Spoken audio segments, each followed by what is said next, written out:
누가 이렇게 또 테러를 저희들 막 욕을 하시고 뭐 던지시고 막 그러시는데 응원해 주시는 분들도 많으세요. 저희들이 이 동상이 거짓된 동상이다, 왜곡된 동상이다라는 거를 논리적으로, 이론적으로, 그다음에 역사적인 사실, 그다음에 자료 중심으로 저희들이 여러분들한테 계속해서 말씀드리고 있습니다. 네. 네, 방금 100원짜리를 누가 후원하셨어요. 저는 이제 던졌다고 보지 않고 저희 단체에 후원하신 걸로 그렇게 기억을 하겠습니다. 여러분들이 일본 놈이라 그러잖아요. 놈. 일본 놈. 일본 놈이라면 여러분들이 일제 때 이 동상 같은 모양으로 일을 시키시겠어요? 이런 복장으로 시키시겠어요? 네, 보세요. 이 동상 모습으로 일을 시키면 며칠 정도 일을 할 수 있을 것 같아요. 네, 이 동상의 모습, 네, 발가벗고, 이건 진폐증 걸리죠. 진폐증 걸려서 이거 며칠한테 죽어요, 이 사람. 그래서 일본에서는 우리 조상들이 일제 때 찍은 사진이에요, 이 사진이. 이 사진은 저희들이 만든 게 아니고, 부산에 있는 국립일제강제동원 역사관에 있는 사진이에요. 그래서 이 사진을 노무현 정부에서 받아가지고 이 사진을 증거로 해서 일제 때 다녀오셨으니까 고생하셨습니다. 그래서 이 사진을 증명으로 보상금을 드렸어요. 이 사진이 우리 조상입니다. 여러분, 이 사진하고 이 동상하고 비교를 해보세요. 왜 우리 조상이 이렇게 강제로 끌려가서 노예로 살고 이렇게 죽어갔다, 이러한 생각을 하게끔 누가 만드는 거예요? 일제 때 태평양 전쟁 말기에는 이런 일이 있습니다. 왜냐하면 이건 조선인만 그런 게 아니라 미군은 폭격으로 일본이 패망 직전에 완전히 포위된 상태에서 오갈 데 없어가지고 먹을 것도 없고 해서 사람들이 굶어 죽는 그런 상황이 벌어집니다. 그것은 전쟁 말기에 아주 극히 일부의 이야기예요. 대부분의 1930년대부터 40년대까지 일본에 가서 일을 한 사람들의 탄광에 가거나 하신 분들의 복장은 이 복장입니다. 그리고 일본에 가기 위해서 밀항선을 탄다든지 돈을 벌기 위해서 우리의 조상들은 많은 노력을 했어요. 일본에 가서 사람들 그냥 간 게 아니에요.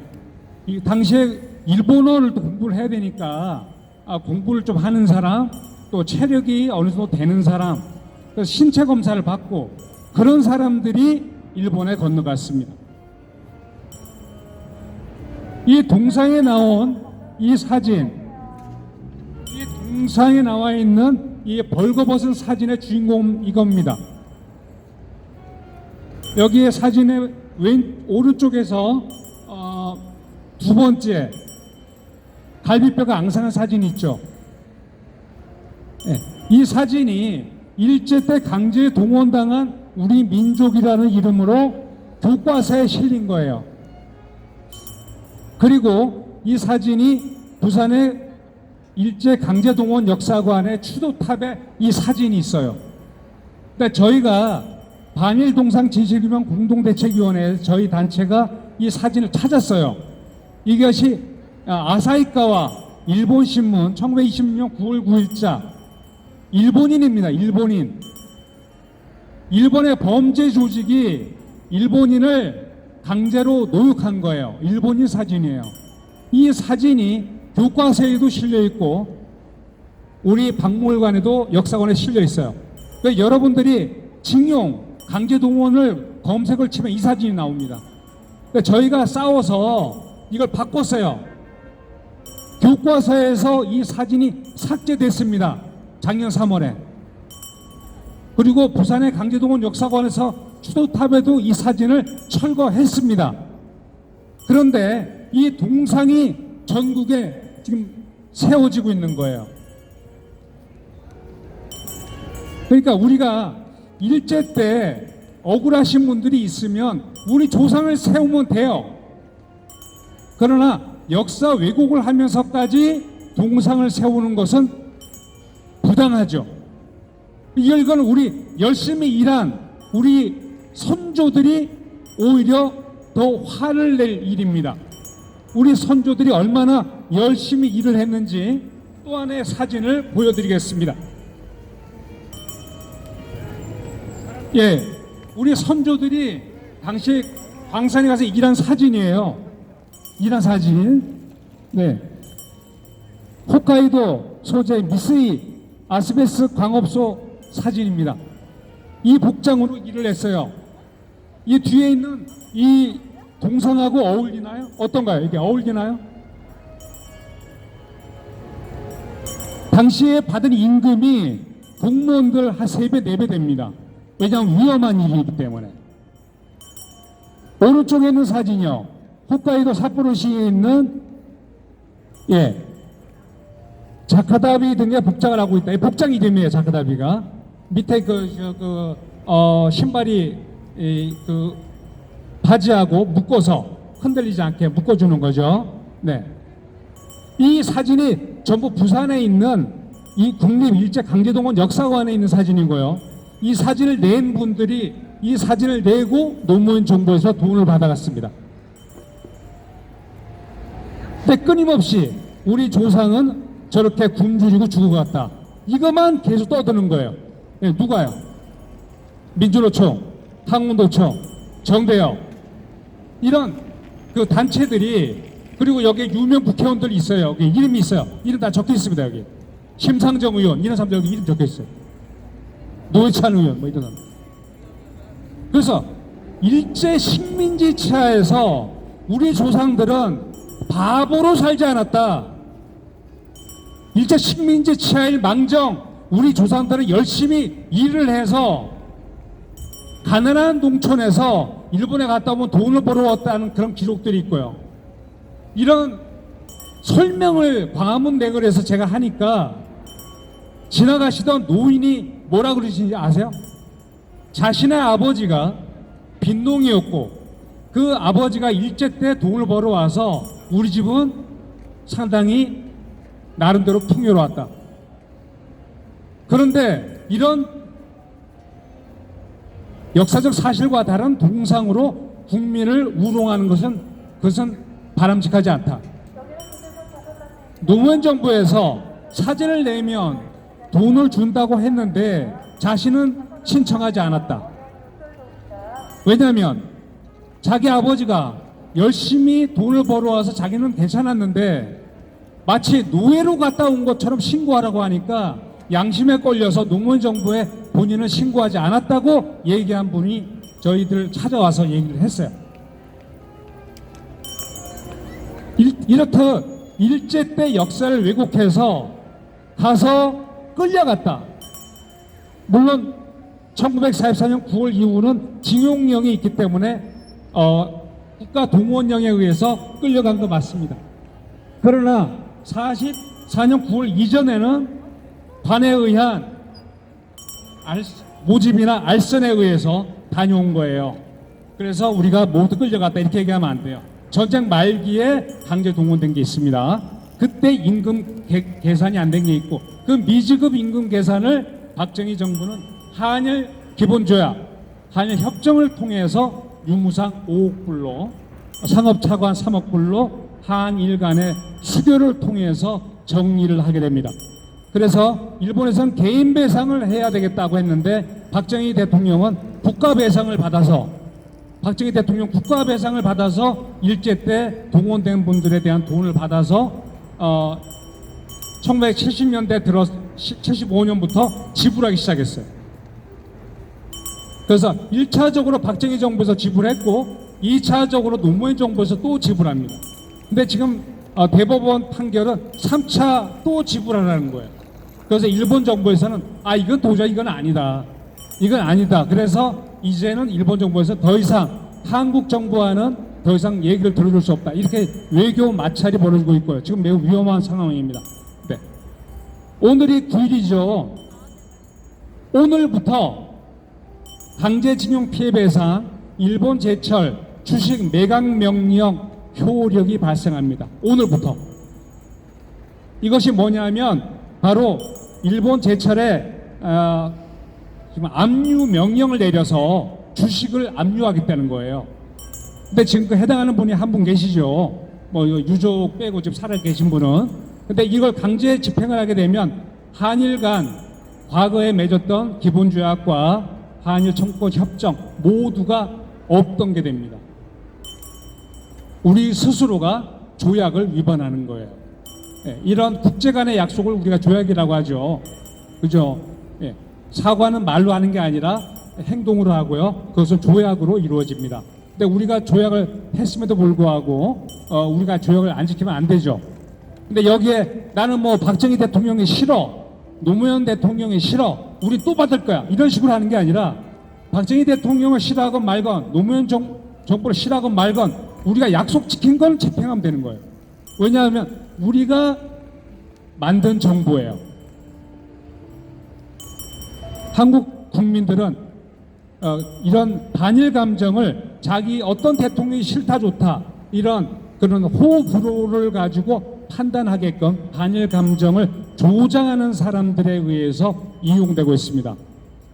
우리는 국제사회에서 한국과 일본이 그리고 미국이 우리는 선진국형으로 발전한 산업화된 국가입니다. 그래서 다시 농경사회로 돌아갈 수 없어요. 그렇다면 우리는 일본과 굳이 다시 적이 될 필요 없습니다. 네, 이 동상은 바로 이러한 반일 감정을 부채질하는 그런 사람들에 의해서 만들어진 것이고, 저희 반일 동상 진실규명 공대위에서는 이 동상의 실체를 국민들에게 알리기 위해서 이 자리에 나와 있습니다.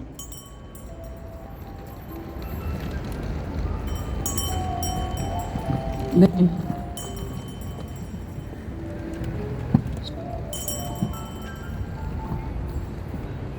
이거 예전에 만든 판넬이에요. 색이 좀 노래졌죠. 여기 왼쪽 오른쪽 하단에 보면 일본인 이미지 대전 징용 노동자 동상 건립을 반대한다. 대전이에요. 제가 대전에서 오늘 아침에 올라왔고요. 제가 할 일이 없어서 여기 올라온 게 아니에요. 저는 이거 집회 끝나고 가서 오후에 또 일에 복귀를 해야 됩니다. 네. 제가 왜 이거를 말씀을 드리냐면은 작년에 저희 팀들이 대표님이 아까 말씀하신 것처럼 노동자상에 대한 어떤 공부를 하다 보니까 너무 왜곡이 많아요. 사실을 숨기고 왜곡된 어떤 동상의 모습을 실체를 제가 공부하면서 대전에서 작년에 이게 세워진다는 소식을 받았어요. 제가 사는 곳에서 한 10분 거리 시청 앞에 보라매 공원에 세워진다는 소식을 듣고 저희들이 절대로 세우면 안 된다. 이건 있을 수 없다. 왜 왜곡된 노동자상인데, 그리고 이 노동자의 이미지는 일본인 이미지인데 왜 이걸 세우려고 하느냐 해서 저희가 이걸 반대 시위를 했어요. 한 달 동안 세워지기 전에. 근데 결국에는 세워졌어요. 그것도 불법으로 세워졌어요. 백주 대낮에 불법으로 세우는데요. 그거를 아무도 막지를 않아요. 그리고 8월 13일 날 노동자상을 대전 시민 시청 앞에 보라매 공원 앞에서 버젓이 시장과 정치인들과 그 다음에 노동자상을 건립을 주관했던 사람들이 모여서 축제를 벌였어요. 불법이고 왜곡인 노동자상을 정치인들이 같이 합작을 해서 세웠습니다. 그래서 저희들이 그거를 계속해서 반대를 했고, 여기에 계신 분들이 그 제막식 앞에서 시위를 했어요. 이거 아니다, 세우면 안 된다, 역사적인 진실이 아니다, 왜곡이다. 그런데 장소에 동상 작가 김문성 씨가 와서 저희들 집회를 찍어갔어요. 그리고 벌어진 일이 뭐냐면 네 분에 대해서 민형사 소송을 했어요. 그것도 어마어마한 금액이에요. 1인당 6천만 원. 네 분이 2억 4천만 원이죠.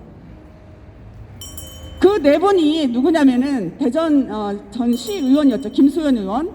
그 다음 바로 옆에 계신 낙성대 경제연구소 이의원 연구위원. 그 다음에 제3회기 주동식 주필. 그 다음에 한국인권뉴스 저 오른쪽에 계신 우리 최덕희 대표님이었어요. 그런데 저희들이 그 네 분이 민형사소송을 당했지만 저희들이 싸워서 이겼어요. 그래서 민형사소송을 지금 이긴 상태에서 저희들이 더 친감 있게 이 노동자상이 왜곡이다. 민사는 진행 중. 근데 거의 이겨가고 있다고 봐요. 예, 내용상으로는 거의 이겨가고 있어요. 그래서 저희들이 더 자신감을 가지고 확실한 이제 증거들, 그리고 여기 여러분들이 보시다시피 이거 외에도 자료가 많아요.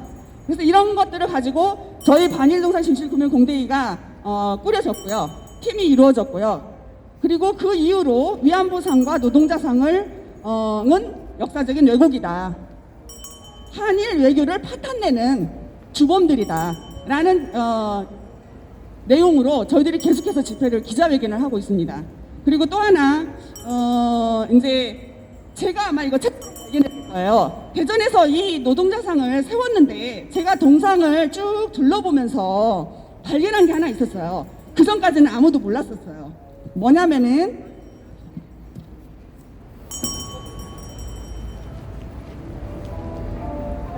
여기 뒤에 보면은 여기 찍은 거죠. 여기 뒤에 있습니다.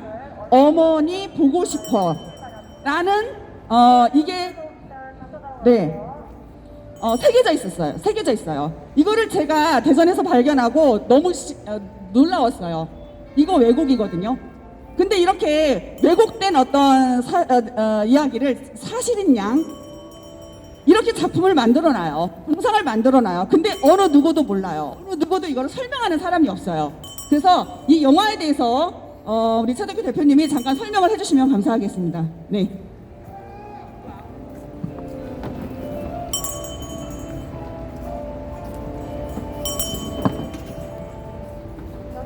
여러분 조총련이라고 아시죠?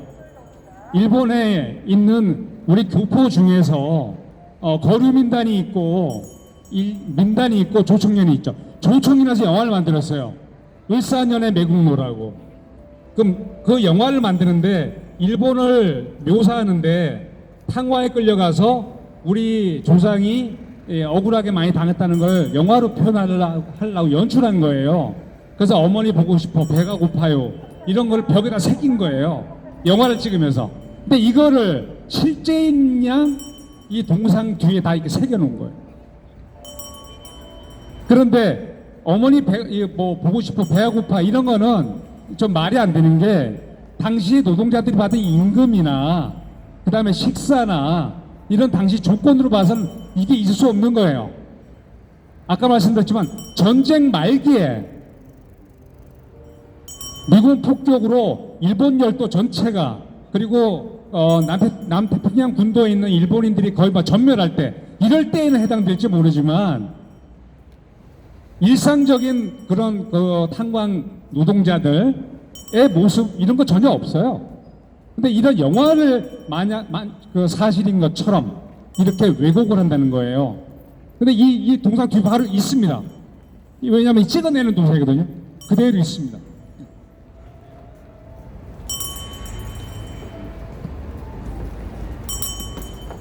네, 영화가 역사가 되는 나라죠.